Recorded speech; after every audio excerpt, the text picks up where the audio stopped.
Selamat pagi Pak Imam, bisa dengar suara kami di sini? Selamat pagi, terdengar suarakah saya, Mas? Iya, terdengar dengan jelas sekali Pak suaranya Alhamdulillah. di sini. Atau videonya saya matikan? Nampaknya Bapak perlu tampil di sini Pak untuk sekedar rekan-rekan yang ada di Kalimantan Barat bisa Oh mengenal ya, siapa sih Pak Imam yang baik. ganteng ini. Ya, terima kasih.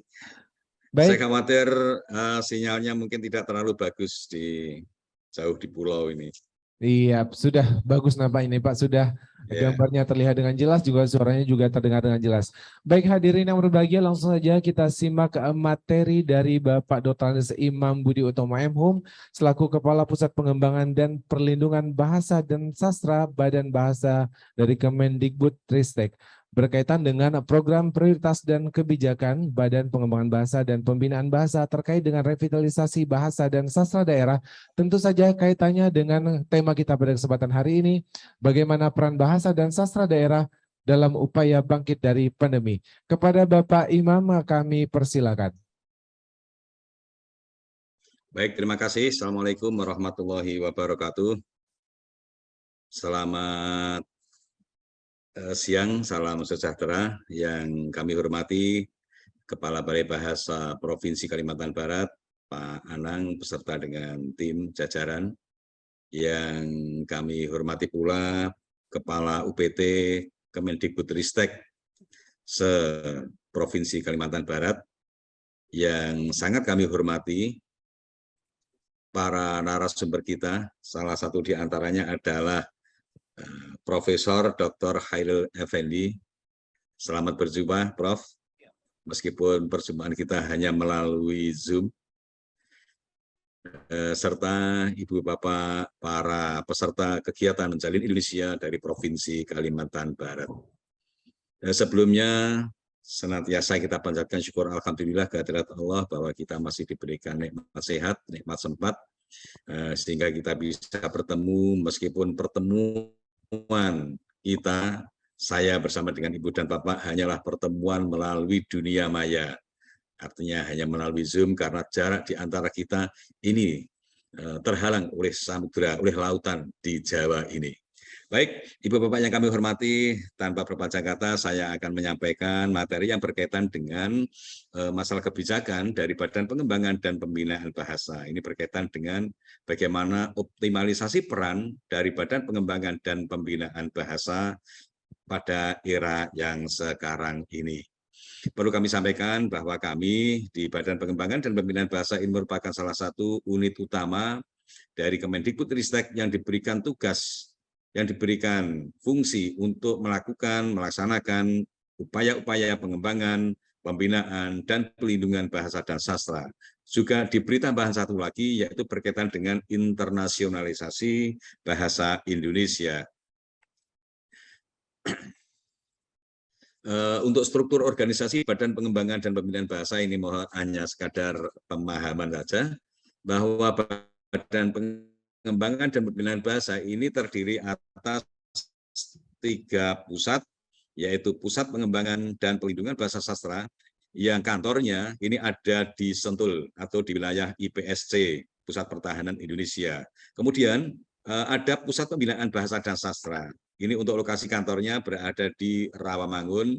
Kemudian Pusat Penguatan dan Pemberdayaan Bahasa ini sebagai metamorfosis dari pusat kami yang dahulu pernah hilang, yaitu Pusat Pengembangan Strategi dan Diplomasi Kebahasaan yang sekarang alhamdulillah ini muncul kembali dengan nama baru, yaitu Pusat Penguatan dan Pemberdayaan Bahasa, serta satu sekretariat sebagai dukungan manajemen. Nah, di samping 3 pusat dan 1 sekretariat, Badan Pengembangan dan Pembinaan Bahasa ini memiliki 30 UPT atau unit pelaksana teknis Balai Bahasa Kantor Bahasa yang ada di 30 provinsi di Indonesia. Salah satu di antaranya adalah Balai Bahasa Provinsi Kalimantan Barat. Dan Balai Bahasa Provinsi Kalimantan Barat ini dapat dikatakan sudah lumayan tua, sudah lebih dari 20 tahun usianya. Ibu Bapak yang kami hormati, Badan Pengembangan dan Pembinaan Bahasa, alhamdulillah ini memberikan layanan-layanan kepada masyarakat dengan adanya produk-produk layanan di Badan Bahasa. Layanan yang kami berikan ini bisa Ibu Bapak unduh itu di satu layanan aplikasi, super aplikasi, yaitu di Halo Bahasa. Jadi kami memiliki super aplikasi Halo Bahasa yang di dalamnya ini ada beberapa fitur atau beberapa aplikasi. Ada KBBI Luring, KBBI Daring, yang ini silakan Ibu dan Bapak nanti bisa mengunduhnya melalui Halo Bahasa, kemudian bisa masuk ke KBBI edisi yang kelima atau KBBI Daring. Kemudian kami juga memiliki aplikasi EYD edisi yang kelima.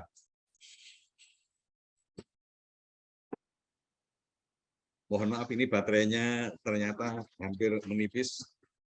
Saya cas dulu.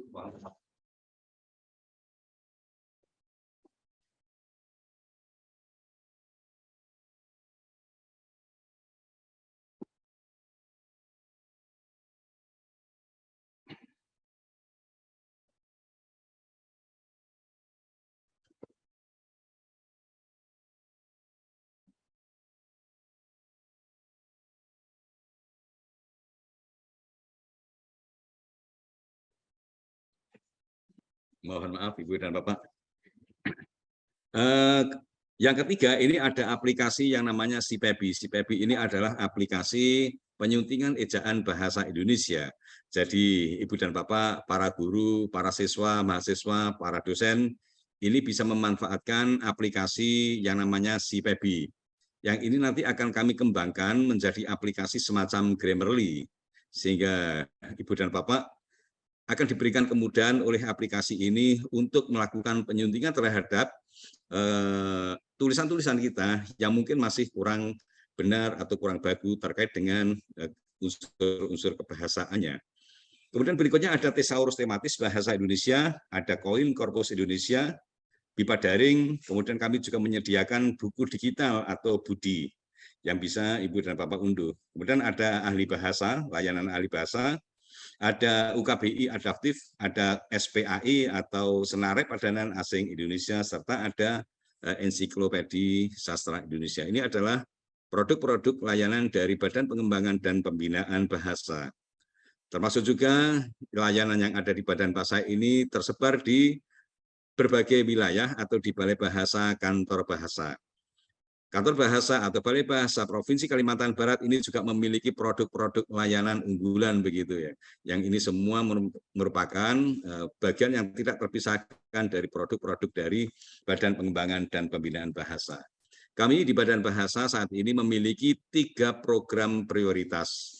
3 program unggulan. Yang pertama berkaitan dengan literasi kebahasaan dan kesastraan. Kemudian yang kedua adalah pelindungan bahasa dan sastra, yang beberapa waktu lalu sudah diresmikan atau diluncurkan oleh Mas Menteri dengan Merdeka Belajar episode ke-17, yaitu revitalisasi bahasa daerah. Adapun untuk program yang ketiga, program prioritas yang ketiga adalah internasionalisasi bahasa Indonesia. Jadi 3 program inilah yang menjadi program prioritas dari Badan Bahasa, yang masing-masing program prioritas ini memiliki program-program anakan atau program-program berikutannya. Untuk yang penguatan literasi, pada tahun 2022 ini, alhamdulillah kami sudah melakukan pencetakan dan pengiriman buku dan pendampingan untuk tahun 2022. Adapun urgensi dari pencetakan dan pengiriman buku-buku ke SD, kemudian ke PAUD di seluruh wilayah Indonesia, khususnya yang di wilayah 3T, ini adalah dalam rangka untuk meningkatkan minat baca anak Indonesia. Kemudian meningkatkan akses terhadap buku bacaan di daerah 3T. Sementara untuk yang wilayah non-3T, ini kami sudah menyediakan misalnya buku digital yang para guru, para siswa ini bisa mengunduh, mengakses buku-buku digital yang ada di laman Badan Bahasa. Jadi di sini ini ada BUDI, buku digital, ini yang bisa diakses oleh siapa saja. Tetapi untuk wilayah-wilayah yang 3T, ini tampaknya akan merasa kesulitan untuk bisa mengakses buku-buku digital ini, karena berkaitan dengan akses internet dan lain sebagainya. Sehingga untuk wilayah-wilayah 3T ini kami sediakan buku-buku edisi cetak. Ini kami kirimkan ke wilayah 3T. Ada 18 provinsi Kemudian ada 7.609 sekolah. Salah satu di antaranya ini adalah Provinsi Kalimantan Barat. Ini nomor 10, ini ada Provinsi Kalimantan Barat yang mendapatkan pengiriman buku-buku untuk literasi. Jadi ada sekian buku, sekian ratus buku, sekian ribu buku, ini yang kami berikan kepada sekolah. Untuk sasarannya ini luar biasa. Kemudian anggarannya ini juga luar biasa, Ibu dan Bapak. Ada 136 miliar sekian, ini yang kami gunakan untuk melakukan pencetakan, pendampingan, manajemen, dan lain sebagainya. Sementara jumlahnya ini tidak kurang dari 12 juta eksemplar buku. Ini yang kami kirimkan ke wilayah 3T. Sehingga untuk satu provinsi ini tidak kurang dari 600 atau 700 ribu eksemplar buku yang kami sebarkan ke sekolah-sekolah di wilayah 3T tersebut. Kemudian program yang kedua, program prioritas yang kedua adalah pelindungan bahasa dan sastra daerah. Jadi yang namanya pelindungan bahasa dan sastra ini sebenarnya bukan hanya revitalisasi, tetapi ada beberapa bagian yang menjadi kegiatan dari pelindungan. Ya, pertama itu adalah pemetaan, dan alhamdulillah ini Badan Bahasa, dan terakhir kami lakukan pemetaan itu tahun 2019, ini sudah terpetakan 718 bahasa daerah. Yang tadi disampaikan oleh asisten 3 bahwa di Provinsi Kalimantan Barat ini ada 9 bahasa daerah, maaf, ada 9 bahasa daerah. Yang bahasa-bahasa daerah di Provinsi Kalimantan Barat ini beberapa sudah dibukukan atau sudah dibuatkan kamus. Jadi sudah didokumentasikan atau sudah dilakukan perekaman terhadap bahasa-bahasa daerah yang ada di Provinsi Kalimantan Barat. Kemudian dari pemetaan bahasa itu kami lakukan kajian vitalitas. Dan salah satu di antara staf di Provinsi Kalbar, ini Mbak Husnul yang dari Pusbanglin, pindah ke Kalimantan Barat, ini yang bertugas katakanlah untuk melakukan kajian-kajian vitalitas terhadap vitalitas dari bahasa-bahasa daerah yang ada di Provinsi Kalimantan Barat. Saya belum tahu, belum mendapatkan data terkait dengan hasil kajian vitalitas bahasa-bahasa daerah yang ada di Provinsi Kalimantan Barat yang sejumlah 9 bahasa daerah tersebut. Tetapi setidak-tidaknya ada beberapa bahasa daerah yang masih aman, dan bahkan ini diajarkan di sekolah sebagai muatan lokal, seperti yang tadi kita dengar dari sambutan Gubernur Provinsi Kalimantan Barat yang dibacakan oleh asisten 3. Kemudian yang ketiga kami lakukan konservasi dan juga kami lakukan revitalisasi. Untuk bahasa daerah yang sebenarnya ini kondisinya ini sangat tidak memungkinkan lagi untuk dilakukan revitalisasi, kita lakukan konservasi, kita rekam, kita dokumentasikan terhadap bahasa-bahasa daerah yang hampir punah atau yang pokoknya sudah sangat kritis kondisi atau kondisi vitalitas dari bahasa daerah tersebut. Kami lakukan juga untuk bahasa-bahasa yang masih aman, kemudian mengalami kemunduran, ini adalah revitalisasi bahasa daerah yang beberapa waktu lalu, tanggal 22 Februari 2022, Mas Menteri sudah meluncurkan episode Merdeka Belajar yang ke-17, ini adalah revitalisasi bahasa daerah. Urgensi dari revitalisasi bahasa daerah ini adalah bahwa kepunahan bahasa daerah ini sebenarnya bukan hanya isu di Indonesia, ini menjadi isu global. Bahkan klaim dari UNESCO mencatat bahwa setiap 2 minggu ini ada 1 bahasa daerah yang punah. Jangan-jangan pada 2 minggu, setiap 2 minggu ini bahasa daerah kita lah yang punah. Karena menurut catatan teman-teman kami di Pusat Pengembangan dan Pelindungan Bahasa dan Sastra, dari sekitar 130 bahasa yang telah dikaji vitalitasnya, ini tercatat ada 11 bahasa daerah yang punah. Untuk bahasa daerah yang punah ini memang tidak ada di wilayah Kalimantan, tetapi ada di wilayah Papua, Papua Barat, dan juga Maluku serta Maluku Utara. Tetapi beberapa tahun lalu saya mendengar ada 1 bahasa daerah yang ada di Kalimantan, tepatnya di Kalimantan Tengah, ini sudah mengalami kepunahan. Artinya sudah tidak ada lagi penutur dari bahasa daerah tersebut. Nah, dari 718 bahasa daerah di Indonesia ini memang ada yang daya hidupnya aman, ada yang bahkan sudah punah. Yang punah ini yang tentu saja sudah tidak ada penuturnya. Kepunahan bahasa daerah ini antara lain disebabkan oleh sikap bahasa dari masyarakat. Pengguna bahasa daerah itu yang tidak lagi menggunakan bahasa daerah ini menjadi salah satu sebab musabab bahwa bahasa daerah itu nanti akan mengalami kepunahan. Oleh karena itu sangat penting untuk melakukan kegiatan-kegiatan revitalisasi bahasa daerah ini dengan menyasar generasi muda. Kalau menyasar generasi tua ini rasa-rasanya sudah tidak lagi memiliki manfaat yang strategis. Tetapi ketika kita melakukan revitalisasi bahasa daerah ini kepada generasi muda, disinilah makna strategisnya bahwa kita berharap bahasa daerah ini bisa diperpanjang usianya begitu sampai turun menurun sampai entah sampai kapan. Tetapi yang penting kita akan melakukan upaya-upaya revitalisasi bahasa daerah agar bahasa daerah itu tidak punah. Ini ada 39 bahasa di 12 provinsi yang kami lakukan kegiatan revitalisasi bahasa daerah. Untuk Kalimantan Barat memang belum kami lakukan karena ini memerlukan katakanlah kolaborasi yang efektif, efisien antara Badan Bahasa melalui kantor bahasa, melalui Balai Bahasa nanti dengan pemerintah Provinsi Kalimantan Barat.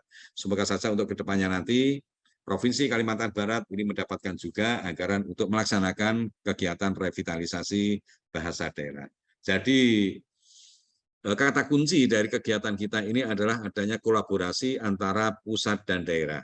Karena bagaimanapun juga, upaya pelindungan terhadap bahasa daerah, upaya revitalisasi terhadap bahasa daerah, ini sesungguhnya yang diberikan hak, kewenangan, kewajiban untuk melaksanakannya, itu adalah pemerintah daerah. Apalagi kalau kita menggunakan dasar hukum Undang-Undang Nomor 23 Tahun 2014 tentang pemerintahan daerah. Yang di sana jelas disebutkan bahwa pemerintah daerah ini yang memiliki kewajiban untuk melaksanakan pengembangan, pembinaan, pelindungan terhadap bahasa dan sastra daerah. Termasuk juga pada PP 57 tahun 2014. Ini ada kolaborasi pusat dan daerah. Pusat memberikan fasilitasi, daerah yang berkewajiban untuk melakukan pengembangan dan pelindungannya. Sementara kalau untuk bahasa dan sastra Indonesia ini pusat yang memiliki kewajibannya, sementara pemerintah daerah ini yang memberikan fasilitasi. Nah, tujuan seperti yang tadi kami sampaikan, tujuan dari revitalisasi bahasa daerah dengan menyasar generasi muda ini adalah meningkatnya jumlah penutur muda berbahasa daerah, khususnya untuk siswa SD ataupun SMP atau anak-anak usia SD dan SMP. Ini yang kami sasar untuk kegiatan revitalisasi bahasa daerah. Kemudian juga meningkatnya jumlah pemakaian bahasa daerah itu dalam keluarga, masyarakat, dan juga pembelajaran atau muatan lokal. Apabila seandainya bahasa daerah ini belum menjadi muatan lokal, ini yang kami dorong daerah-daerah bersama dengan Balai Bahasa, kantor bahasa itu menyusun kurikulumnya, menyusun modelnya, dan sebagainya berkaitan dengan pembelajaran muatan lokal berbahasa daerah. Kemudian yang ketiga, ini tujuannya adalah meningkatnya jumlah publikasi tentang bahasa daerah. Jadi publikasi tentang atau yang memberitakan bahasa daerah. Disinilah pentingnya fungsi dari duta-duta bahasa yang nanti insya Allah akan kami siapkan NSPK, bagaimana generasi muda melalui duta bahasa ini akan melakukan publikasi-publikasi terhadap bahasa daerah yang ada di wilayah masing-masing. Yang keempat adalah meningkatnya jumlah media massa, cetak, elektronik, daring, YouTube, dan sebagainya. Ini yang menggunakan bahasa daerah. Karena kalau zaman sekarang ini pembelajaran bahasa daerah itu katakanlah masih model-model lama begitu, tentu anak-anak muda tidak akan suka, tidak akan memiliki semangat untuk mempelajari bahasa daerah. Tetapi kalau bahasa daerah ini diajarkan dengan sangat menyenangkan, dengan permainan, kemudian ada media-media TikTok, YouTube, dan sebagainya yang bisa digunakan, ini tentu saja akan menarik minat dari generasi muda untuk belajar bahasa daerah. Ibu Bapak yang kami hormati, berikutnya ini terkait dengan program prioritas yang ketiga, yaitu internasionalisasi bahasa Indonesia. Ini melalui program bahasa Indonesia bagi atau untuk penutur asing. Seperti kita ketahui bahwa internasionalisasi bahasa Indonesia ini mendapatkan tentangan begitu ya, atau apalah misalnya dari negeri jiran kita, Malaysia ataupun negara yang menggunakan bahasa Melayu. Karena ada pilihan kira-kira mana yang akan diinternasionalkan, apakah bahasa Indonesia ataukah bahasa Melayu. Tetapi kita, Indonesia, bangsa Indonesia yang dengan semangat Sumpah Pemuda 28 Oktober 1928-nya, pada putri ketiga itu dinyatakan bahwa kami putra dan putri Indonesia menjunjung bahasa persatuan bahasa Indonesia.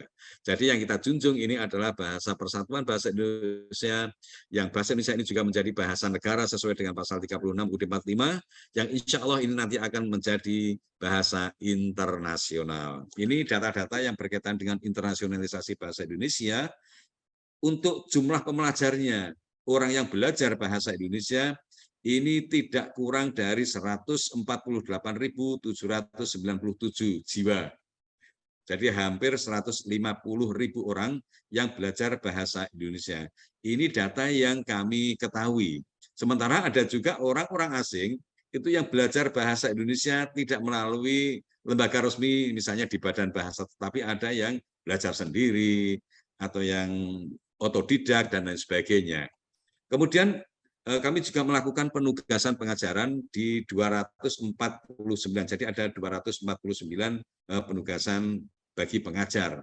Ibu dan Bapak, sebenarnya ini nanti kalau seandainya pandemi sudah berlalu, semoga saja bisa kami lakukan secara luring. Tetapi Mas Menteri sebagai pakar teknologi digital begitu tetap menyarankan agar pembelajaran BIPA ini akan efektif, efisien apabila dilakukan menggunakan media pembelajaran daring. Meskipun sebenarnya ini juga masih adanya kurang komunikatif begitu antara pengajar dan pembelajar bahasa Indonesia tersebut. Akan lebih baik memang kalau pembelajaran itu bisa dilakukan secara langsung, tetapi ini biayanya sangat mahal. Apalagi pada masa sekarang ini kita kesulitan keuangan, sehingga pembelajaran BIPA itu akan bisa efektif juga itu dengan melalui pembelajaran daring. Kemudian ada 51 negara sasaran yang melaksanakan internasionalisasi bahasa Indonesia melalui program BIPA ini, Ibu dan Bapak. Ini ada beberapa negara dan ini akan selalu bertambah karena kami ini sekarang menjemput bola. Jadi kami lakukan pendekatan kepada negara-negara yang di sana ada kedutaan besar kita, ada Adikbudnya, Atas Pendidikan dan Kebudayaan. Di sanalah kemudian kami masuk ke negara-negara tersebut untuk menawarkan program BIPA itu ke warga negara mereka. Fungsinya adalah agar bahasa Indonesia ini dituturkan oleh warga negara di banyak negara sehingga bahasa Indonesia bisa menjadi bahasa internasional. Ibu Bapak yang kami hormati, mungkin ini sedikit yang bisa kami sampaikan. Mohon maaf atas segala kekurangan. Assalamualaikum warahmatullahi wabarakatuh. Waalaikumsalam warahmatullahi wabarakatuh. Hadirin boleh berikan tepuk tangan terlebih dahulu untuk Bapak Imam yang telah menyampaikan materi jauh-jauh dari Jakarta sana. Baik, Pak Imam masih mendengar suara kami? Ya, siap. Siap. Baik, Pak Imam, berkaitan dengan kebijakan tentang bahasa daerah, sedikit tadi menarik ke saya. Bagaimana sebenarnya sih Pak pengaruh dari pandemi COVID-19 ini terhadap revitalisasi maupun pengembangan bahasa daerah bila kita kaitkan dengan program yang ada di Pusat Pengembangan Bahasa begitu? Baik, terima kasih. Kalau berkaitan dengan efek pengaruh terkait dengan pandemi ini memang sangat berpengaruh ya, karena kita kan dibatasi untuk melakukan pertemuan-pertemuan secara tatap muka. Tetapi alhamdulillah juga dengan media yang sekarang ada, media Zoom misalnya, ini kita bisa berbuat apa saja begitu. Termasuk juga yang kita lakukan pada saat ini, meskipun saya tidak bisa datang langsung ke Kalimantan Barat, meskipun saya sangat ingin bisa datang ke Kalimantan Barat untuk menengok tanah air atau tempat kelahiran istri saya di Jalan Madura itu, di depannya BPN Kanwil. Jadi memang sangat berpengaruh adanya pandemi ini, dan alhamdulillah teknologi yang sekarang ini ada bisa melakukan segalanya. Termasuk juga menjalin Indonesia ini kan tidak lagi kita lakukan secara luring, secara besar-besaran, tetapi bisa kita lihat, bisa kita tonton, bisa dilihat oleh siapa saja, masyarakat Indonesia, termasuk juga masyarakat Kalimantan Barat di berbagai tempat, itu dengan teknologi yang modern ini. Itu Mas. Baik, Bapak, terakhir, bagaimana kira-kira apa kedepannya yang akan dilakukan oleh Pusat Pengembangan Bahasa dan Sastra terkait dengan upaya kita untuk bangkit dari pandemi ini? Baik, terima kasih. Yang dilakukan tentu saja kita harus, program ini harus jelas begitu ya. Kemudian kawan-kawan di Balai Bahasa Kantor Bahasa ini wajib untuk senantiasa berkolaborasi, berkoordinasi, bersinergi dengan para pemangku kepentingan yang ada di daerah. Kita tidak bisa bekerja sendirian, tetapi kita harus bekerja bersama-sama. Kerjasama dengan bekerja bersama-sama, tidak sendiri-sendiri, termasuk juga kita lakukan sinergi itu dengan pihak-pihak kampus. Alhamdulillah ini sudah hadir Profesor Dr. Hairil Effendi yang merangkap juga sebagai Ketua Majelis Adat Melayu Kalimantan Barat. Jadi sinergi ini yang harus tetap kita jalin, kita pertahankan. Baik, terima kasih Bapak Dr. Andes Imam Budi Utomo selaku Kepala Pusat Pengembangan dan Perlindungan Bahasa dan Sastra Badan Bahasa Kemendikbudristek tentu saja pada kesempatan pagi hari ini. Selanjutnya kita akan menyimak materi yang kedua, yaitu materi yang akan disampaikan oleh Profesor Dr. Hairil Effendi MS yang merupakan Guru Besar dari Universitas Tanjung Pura. Beliau juga merupakan Ketua dari Majelis Adat Budaya Melayu Kalimantan Barat. Pada kesempatan pagi hari ini, beliau akan menyampaikan materi tentang kebinekaan bahasa dan sastra daerah di Kalimantan Barat sebagai unsur penguatan lokalitas dalam bingkai keindonesiaan. Tentu saja kaitannya dengan bagaimana bahasa dan sastra daerah mampu untuk mengajak kita bangkit dari pandemi. Selanjutnya kita simak bersama materi dari Profesor Dr. Hairil Effendi. Saya minta tepuk tangan sekali lagi Kihol untuk Profesor pada kesempatan pagi hari ini. Silakan Profesor. Assalamualaikum warahmatullahi taala wabarakatuh. Selamat pagi dan salam sejahtera untuk kita semuanya yang saya hormati Bapak Kepala Balai Bahasa Kalimantan Barat, yang saya hormati para pimpinan instansi yang mohon maaf tidak dapat saya sebutkan satu persatu, Bapak Ibu, para mahasiswa barangkali juga dan adik-adik pelajar yang mudah-mudahan dalam keadaan sehat walafiat. Mohon maaf saya tidak punya hard copy paper saya atau kertas kerja saya. Itu juga HP saya juga hampir habis. Jadi saya mohon maaf berdiri di sini saja untuk menyampaikan beberapa pokok pikiran yang terlintas gitu. Lalu dalam konteks Menyala Indonesia ini saya coba meluaskan pembicaraan, tidak semata-mata pada bahasa dan sastra, tapi dalam konteks untuk ekonomi kreatif, karena ada potensi besar sebenarnya di situ yang selama ini barangkali masih dibiarkan begitu saja, dan ini coba kita elaborasi. Dan saya senang karena sebagian yang besar hadir di sini itu anak-anak muda yang memang ketika masih dalam perut pun barangkali sudah akrab dengan IT ini ya. Beda dengan saya, dengan mungkin sebagian orang-orang tua yang sudah agak gaptek begitu ya dengan kemajuan teknologi ini. Jadi saya ambil judul Potensi Bahasa dan Sastra Lisan Kalimantan Barat untuk Ekonomi Kreatif. Coba dilihat halaman pertama, slide pertama. Slide pertama ya tuh. Nah, kurang ya, bisa di zoom nggak? Jadi kita lihat ada keragaman bahasa. Masyarakat Kalbar itu plural secara antropologis, historis, dan sosiologis. Plural secara antropologis itu maksudnya terdiri dari berbagai suku bangsa, etnik ya, Dayak, Melayu, Cina, Bugis, ya macam-macam lah ya. Kemudian secara historis, masing-masing dari suku bangsa ini, khususnya Dayak dan Melayu, itu punya ini bahasanya bahasa Untan tuh layers of history yang berbeda-beda, lapis peradaban yang berbeda-beda.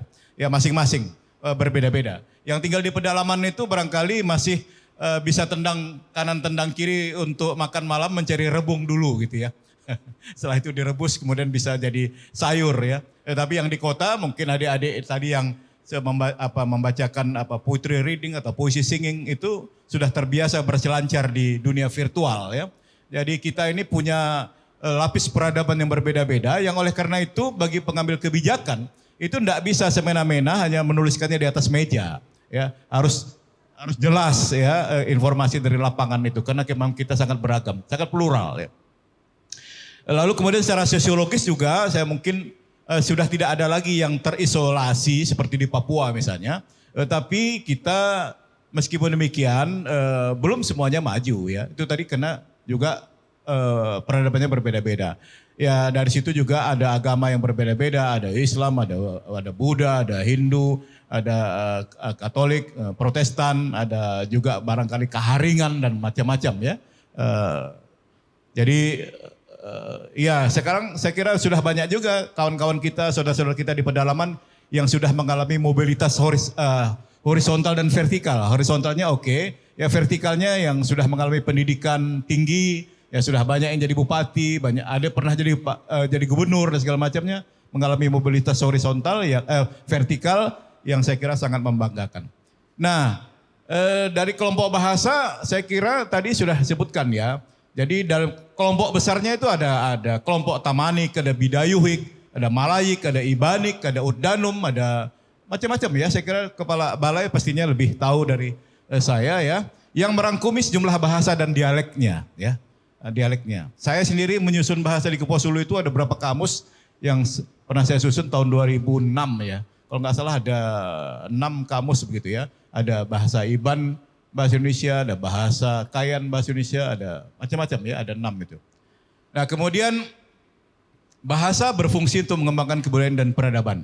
Ya, dengan bahasa kita mengembangkan kebudayaan. Tanpa bahasa tidak mungkin kita kembangkan kebudayaan. Oleh karena itu sebenarnya bagaimana kita memfungsikan bahasa itu agar dia dapat menjadi media untuk mengembangkan kebudayaan dan peradaban kita. Ya, saya kira harus diperbanyak aktivitas-aktivitas atau kegiatan-kegiatan yang berkaitan dengan kebudayaan sehingga dengan itu orang mengerti kebudayaan kita dan bisa juga terlibat di situ. Nanti akan kita lihat bagaimana nanti bahasa dan sastra khususnya itu difungsikan untuk membangun peradaban dan kebudayaan. Nah, contoh konkret ya saya kira banyak ya bahasa yang digunakan untuk pada tingkat praksis ya di Bina Adat Istiadat ya ritual keagamaan, seni musik tari dan seni pertunjukan atau performing art, itu kan semuanya menggunakan bahasa ya. Tanpa bahasa semuanya tidak bisa berbunyi. Tidak bisa tersampaikan pesan-pesan di dalam kebudayaan itu ya. Nah ada seni sastra, ekonomi kreatif dan lain-lain. Nah contoh konkretnya, misalnya kan ada pantun ya. Pantun ini kan merupakan seni sastra tradisional Nusantara. Semua etnik di Kalimantan, ya juga di Jawa, di Sumatera, di Ambon itu punya pantun. Tidak-tidaknya punya karya sastra yang strukturnya itu struktur pantun lah. Ya. Ada mantra, ada cerita rakyat, ada lagu daerah, ada drama lokal, misalnya ada mendu dan segala macam ya, tentara tari dan lain-lain. Oke, sekarang kita lihat ya, sastra ya, sastra apa sih sastra itu ya? Di dalam tradisi Barat, sastra itu yang dalam bahasa Indonesia, dalam bahasa Inggris itu ada literature. Dalam bahasa Jerman itu ada literatur, dalam bahasa Prancis ada literature ya. Itu semuanya berasal dari literatura bahasa Latin yang semuanya merujuk kepada bahasa atau tata bahasa ya. Dalam tradisi Barat ya seperti itu ya. Nah, sementara di Indonesia sastra itu tidak semata-mata tulis, tetapi juga lisan ya. Antara tulis dan lisan itu berkelindan. Berkelindan itu artinya berkaitan erat satu sama lain yang sulit dipisahkan. Nah, teks-teks sastra lisan itu secara teoritis itu selalu berada dalam jaringan dengan teks-teks lain. Teks-teks lain itu artinya begini, bisa teks mantra, bisa teks pantun, bisa teks macam-macam ya, dengan lagu-lagu kematian ya di tengah masyarakat Dayak ya, macam-macam, bisa dengan teks-teks ensangan misalnya. Berupa lagu-lagu menyambut kelahiran, menyambut perkawinan dan segala macamnya ya. Nah, dia selalu interteks, selalu berhubungan, selalu berada dalam jaringan intertekstuality gitu ya, secara teoritisnya seperti itu. Jadi, nah maka interplay atau tindakan timbal balik atau interaksi atau saling pengaruh antara cerita pendek, novel, puisi, film, lagu, seni pertunjukan, baik yang juga tersimpan dalam dunia maya itu sesuatu yang biasa. Jadi jangan heran kalau ada satu cerita yang sama dari cerita di Riau dengan di Kalbar, cerita di masyarakat Sambas dengan masyarakat di katakanlah di Landak, itu biasa ya. Nggak usah dicari mana yang tua, mana yang muda, mana yang asli, mana yang tidak asli. Semuanya asli ya, karena sesuai dengan konteksnya ya. Jadi semuanya asli. Jadi nggak usah ribut dengan soal-soal seperti itu ya. Nah, jadi itu. Oke, halaman yang ketiga. Nah, sekarang kita berada di industri kreatif ya, di era industri kreatif ya. Jadi sekarang era ini sangat luar biasa ya. Semua perekonomian di dunia ini sekarang digerakkan oleh industri kreatif ya. Industri kreatif itu digerakkan oleh creative talents, anak-anak muda yang memang senang ya menciptakan sesuatu. Dia merasa happy, merasa puas ya, merasa ada sesuatu yang dia buat ya. Itu jadi anak-anak yang berbakat ya. Nah, ini yang harus kita hargai. Banyak anak-anak muda yang barangkali nongkrong di warung kopi, tidak semata-mata membuang waktunya, tapi juga sambil menciptakan kreatif konten misalnya ya, konten kreatif, atau juga barangkali menciptakan game-game yang dapat dia jual ke berbagai platform yang ada ya. Nah, jadi setiap potensi karya seni itu dapat dimanfaatkan secara maksimal. Itu oleh anak-anak yang punya kreativitas ya. Nah, mitologi Yunani yang dulu itu sering dipentaskan di teater dan itu kemudian dituliskan ya. Tuliskan menjadi cerita pendek, menjadi novel, menjadi cerita apapun, lalu difilmkan. Dan kita lihat ada cerita-cerita komik Marvel itu ya kan kemudian dijadikan games online ya. Dijadikan games online. Juga difilmkan, kita lihat misalnya yang kategori gods itu ada Superman, ada Thor dan lain-lain ya. Lalu yang kategori mutants itu ada Storm ya, ada Incredible dan lain-lain. Ada kategori Transformer, ada Spider-Man, ada Captain America, lalu ada kategori cyborgs ya, ada Iron Man, ada Batman. Lalu kemudian ada kategori robots, ada Ultron, ada Metal Man dan lain-lain. Jadi ini bisa kita tonton dan itu mengasihkan. Sebenarnya itu dari cerita-cerita mitologi Yunani atau mitologi yang dibangun baru. Kan Amerika itu paling hebat dalam membangun itu. Ya ketika dia kalah di Vietnam kan dia bikin Rambo ya. Dia bikin Rambo. Lalu dia ciptakan mindset masyarakat dunia itu bahwa mereka sangat hebat ya. Padahal dia kalah telak ya di Vietnam ya, setelah sekian puluh tahun ya. Lalu ditampilkanlah tokoh Rambo Sylvester Stallone itu sendirian ya, itu bisa melawan ribuan orang ya. Kan luar biasa itu ya. Dan itu menjadi tontonan yang menarik dan itulah ekonomi kreatif ya. Itu kreatif ya. Oke, berikutnya ya. Nah, kita bisa juga lihat ini fenomena Winnie the Pooh ya. Ya, itu kan merupakan satu buku yang menarik untuk anak-anak ya, satu buku yang ya dari karangan seorang Melanie ini ya, tapi dia juga direpresentasikan dalam banyak bentuk ya, dan objek-objek ya, ada Ashdown Forest ya, di Sussex ya, kemudian ada Pooh Sticks Bridge ya, ada permainan untuk membangun jembatan dari stick-stick semacam itu ya. Kalau Bapak Ibu pergi ke toko, ke mall di Jakarta, banyak saya kira counter-counter yang jual misalnya khusus film Transformer misalnya, itu mulai dari topinya, pedangnya, pakaiannya, lengkap itu. Jadi sekarang ya seperti itulah ya, dibuat oleh para seniman, para artis untuk membangkitkan perekonomian. Silakan yang terusnya. Ya, nah kita sebenarnya juga punya teks-teks agung Indonesia ya, kita punya ya. Kita punya mitologi Ratu Kidul yang kemudian menjadi wayang wong di Jogja dan Bedoyo Ketawang di Solo. Itu kan bermula dari cerita lisan. Dulu kan cerita lisannya itu kalau nggak salah saya itu seorang raja Jawa itu bersemedi di Laut Selatan. Lalu ketika dia semedi itu, kemudian laut mendidih, ya, samudra itu mendidih. Lalu Nyai Roro Kidul itu nggak tahan, lalu keluar. Keluar, dia menari di depan sang raja itu, dia menggoda sang raja. Lalu kemudian dia dia tawarkan, Anda minta apa gitu, saya akan kasih kan gitu. Nah, lalu kemudian itulah yang kemudian melahirkan Wayang Wong di Keraton Jogja, kemudian Bedoyo Ketawang di Keraton Solo. Bedoyo Ketawang ini tarian Jawa yang sangat halus yang ditarikan oleh 9 wanita cantik yang sampai sekarang menjadi tontonan yang menarik ya di Solo ya. Nah, Ramayana dan Mahabharata ini menjadi sendera tari di Prambanan dan di Bali. Memang kedua cerita ini sebenarnya pengaruh Hindu ya, tetapi dia sudah demikian kuat hadir di Nusantara sehingga dia dianggap sebagai karya Nusantara ya, karya Walmiki dan Vyasa ya. Nah, ini kan kalau begitu dipentaskan di Prambanan ketika musim terang bulan, itu luar biasa sekali ya. Penonton asing, wisatawan asing itu akan datang berbondong-bondong ya, sambil makan malam dan segala macamnya di situ. Di Bali juga ya, di pentas-pentas tertentu di Bali itu dipentaskan dengan sangat luar biasa ya. Lalu kita sebenarnya punya Lagaligo ya. Lagaligo itu menjadi sendera tari yang spektakuler ya. Yang di tangan Robert Wilson itu sudah dipentaskan di 9 negara dan 12 kota di dunia. Nah, ini Lagaligo itu menceritakan dunia atas, dunia tengah, dunia bawah di tengah masyarakat Bugis Makassar. Ketika orang Barat belum berbicara tentang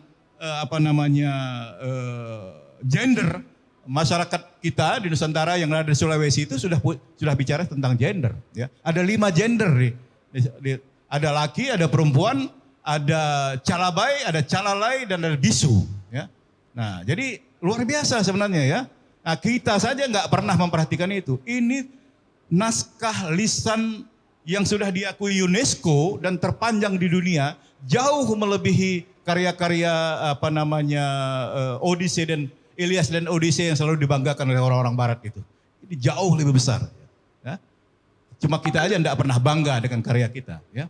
Lalu kemudian ini sudah ya, di New York, di Amsterdam, di Barcelona, Prancis, Itali, di Taipei, ya, di Melbourne, di Milan, Singapura, dan terakhir di Benteng Rotterdam di Makassar. Ya.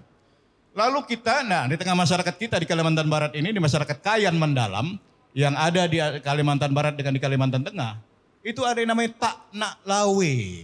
Nah, mungkin masyarakat Dayak sendiri barangkali sebagian besar mungkin banyak yang tidak tahu ya. Nah, di sini sudah dulu disebut dengan syair Lawe. Dia pernah diterbitkan oleh Gajah Mada University Press di tebal-tebal seperti ini, itu ada 6 jilid ya. Itu dikumpulkan oleh Pater Dingo dan Lili Long ya, dengan Pater Aje Dingo. Ya. Nah, sekarang kolega saya Pak Pater Nushanye di jurusan bahasa Inggris, ketika saya dorong untuk mengambil S3 di Akademi Pengajian Melayu di Universiti Malaya, kemudian dibimbing, lalu keluarlah istilah Takna Lawi ini. Sekarang Takna Lawi ini dijadikan nama, jadi bukan syair. Syair itu kan karya sastra dari Arab ya, dari Arab. Nah, jadi pakai bahasa lokal jadi Takna Lawi.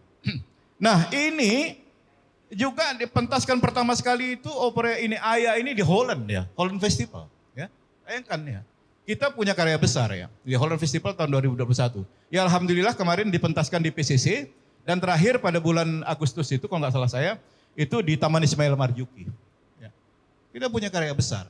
Sastra lisan yang bisa menjadi sendera tari dan bisa menjadi tontonan internasional. Nah, ini kan luar biasa ya. Nah, ini makanya anak-anak muda ini yang creative talents itu tadi kita harapkan bisa banyak sekali cerita-cerita rakyat. Saya tahu persis karena saya puluhan tahun melanglang buana masuk kampung keluar kampung, mengumpul cerita rakyat. Itu banyak cerita-cerita yang menarik ya. Menarik. Nah, berikutnya ya, kita lihat sastra lisan dan destinasi wisata. Kan pada umumnya cerita-cerita destinasi wisata seperti Danau Toba di Sumatera Utara, Tangkuban Perahu di Jawa Barat, Candi Rorjonggrang, dan Candi Sewu di Prambanan Jawa Tengah, upacara Kasada di Bromo Jawa Timur, Baunyale di NTB, Danau Sebedang di Sambas, Danau Kaco di Kerinci, Pulau Kamaro di Palembang, Batu Malin Kundang di Pantai ya, air manis Sumatera Barat, ya, batu gantung di Sumatera Utara, danau Tolere besar dan danau Tolere kecil, semuanya itu kan berdasarkan cerita lisan, sastra lisan. Ya. Ada kaitannya dengan sastra lisan ya. Nah ini yang kemudian bisa dikembangkan, kemudian ya anak-anak muda bisa. Sekarang alhamdulillah saya dengar di Sambas itu di daerah Kenanai, di tempat adanya cerita Datuk Kulub itu, tiap tahun ada semacam festival ya di sana itu. Mungkin berikutnya, silakan ya. Nah kan dari cerita-cerita lisan juga itu, misalnya legenda asal usul satu tempat itu bisa jadi seni pertunjukan, menjadi lagu, menjadi tari, menjadi fashion, dan tema karnaval Banyuwangi Ethno Carnival ya, yang dijalankan setiap tahun kan sudah menjadi agenda rutin ya di Jember. Ya, ini kan sudah menjadi menarik perhatian internasional. Ya. Lalu cerita Sikabayan kan ditransformasikan menjadi film bersambung di TVRI. Ya, saya terima kasih kepada saudara Gunawan yang sudah memberikan saya informasi ini ya. Terima kasih. Ini kolaborasi dosen dengan mahasiswanya. Ya. Kemudian Surek Ila Galigo juga bikin film animasi ya, dibikin novel ya, dibikin ya macam-macam. Lalu cerita Jongrang juga ditransformasi menjadi drama musikal, legenda tari, film animasi, ya. Lalu cerita Sangkuriang dan seterusnya. Terus, ya, ini juga ini contoh-contoh seperti yang tadi. Terus lagi, ya. Nah, ini kan tokoh mitologi lokal dalam industri kreatif. Ini yang saya juga disupport oleh saudara Gunawan, ya. Ada Age of Sparta, Gods of Olympus, Call of Spartan dan atau Perang Troya ya. Itu game-game online yang tokoh-tokohnya bisa yang sekarang dikenal Mobile Legend ya. Kan ada tokoh Gatot Kaca dan Nyai Roro Kidul yang diganti namanya barangkali menjadi Kadita ya. Ya. Kemudian ya kita ini juga kerjaan anak-anak muda yang banyak nongkrong di warung kopi itu kan. Yang gajinya kadang-kadang bisa lebih besar dari gaji seorang dirjen.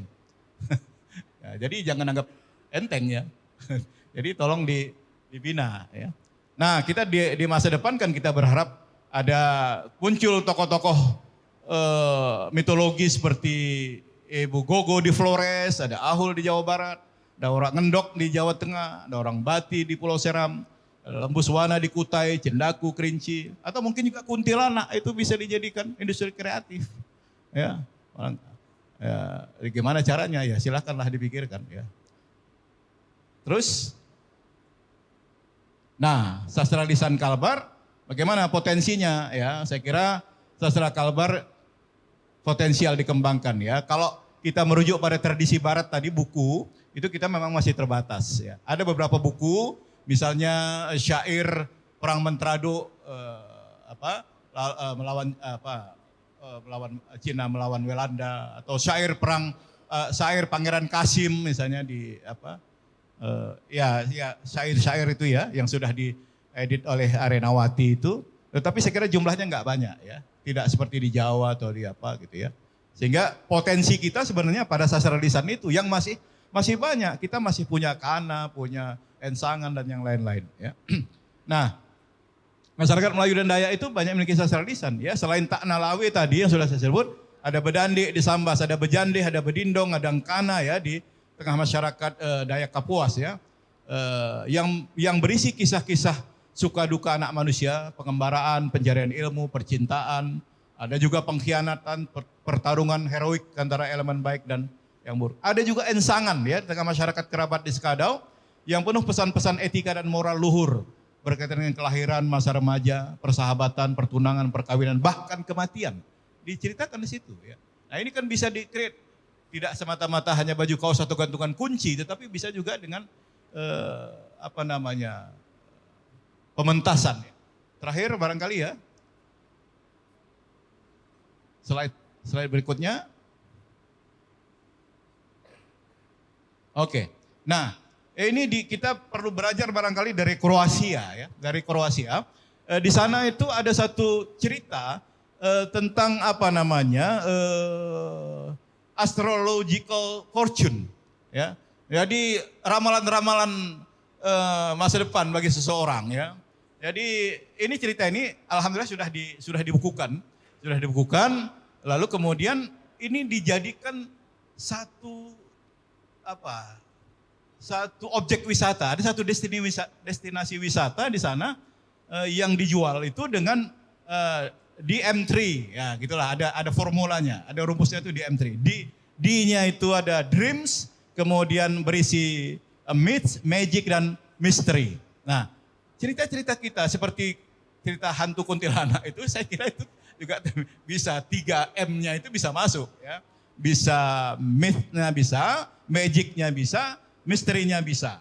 Nah, tinggal barangkali tinggal hantu kuntilanaknya disuruh ngomong apa setelah keluar dari situ. Oh iya, Anda nanti akan menjadi raja misalnya. Dreams misalnya seperti itu, ya.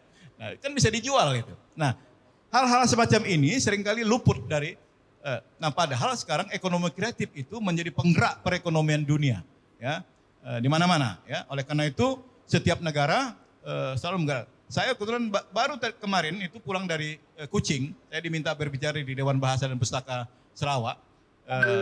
Saya juga bicara hal yang kurang lebih sama. Sebelumnya pada awal bulan itu, pada bulan ini juga saya diminta berbicara di kelompok masyarakat pencinta P. Ramlee. Nah, bagaimana P. Ramlee itu mereka create sehingga mereka jadikan P. Ramlee itu sebagai ikonnya Malay icon gitu lah, ikonnya Melayu gitu, ya.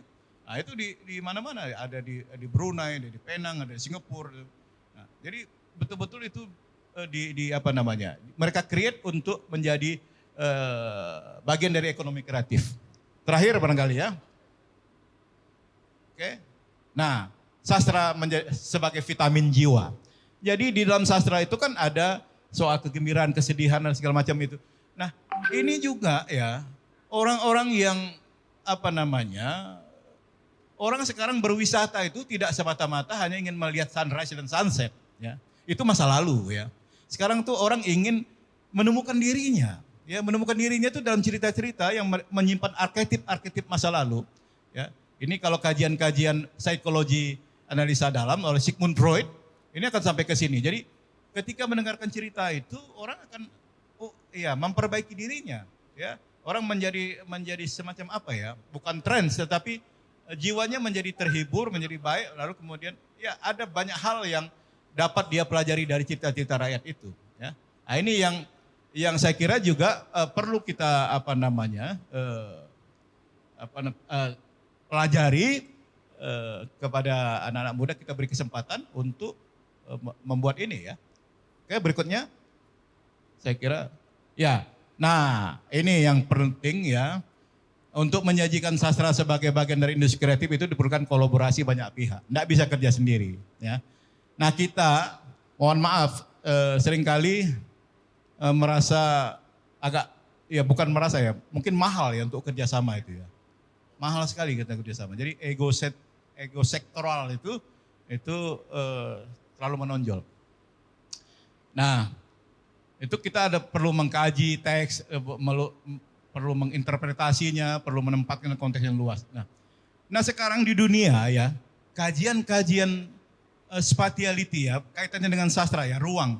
Jadi teks sastra itu kan menceritakan tentang perjalanan orang dari satu negara ke negara lain, satu tempat itu dikaji, ya, dikaji. Ya, bahkan ada kajian juga yang namanya itu literary cartography. Jadi sastra kartografi ini kan membuat peta, ya. Peta, ya. Jadi ada kajian-kajian seperti itu. Ada juga kajian mengenai ecospatial imagination, jadi imajinasi mengenai lingkungan. Nah, jadi kajian-kajian ini menunjukkan bahwa kalau kita ingin membangun satu destinasi wisata, itu aspek-aspek itu tidak bisa kita tinggalkan, ya. Harus kita perhatikan betul. Nah, kita tidak bisa pada satu sisi kita ingin membangun wisata yang berbasiskan kebudayaan, tapi di sisi lain hutan-hutan terus dibabat habis. Tidak mungkin, ya. Oleh karena itu pemerintah juga harus sadar kalau kita ingin memasukkan uang dalam jumlah besar dari dunia pariwisata, maka harus dipikirkan bagaimana penebangan hutan itu harus dihentikan. Bukan semata-mata moratorium, tapi harus berhenti. Apalagi dampak dari penebangan hutan itu kan hari-hari ini kita lihat banjir di mana-mana, ya, longsor di mana-mana, kematian di mana-mana juga. Ya. Nah ini yang harus kita hentikan. Nah kerjasama para etnomusikolog, antropolog, sosiolog, psikolog, ahli IT, konten kreatif dan lain-lain harus kerjasama. Tidak bisa pemerintah merasa mampu mendesain sendiri, itu tidak mungkin.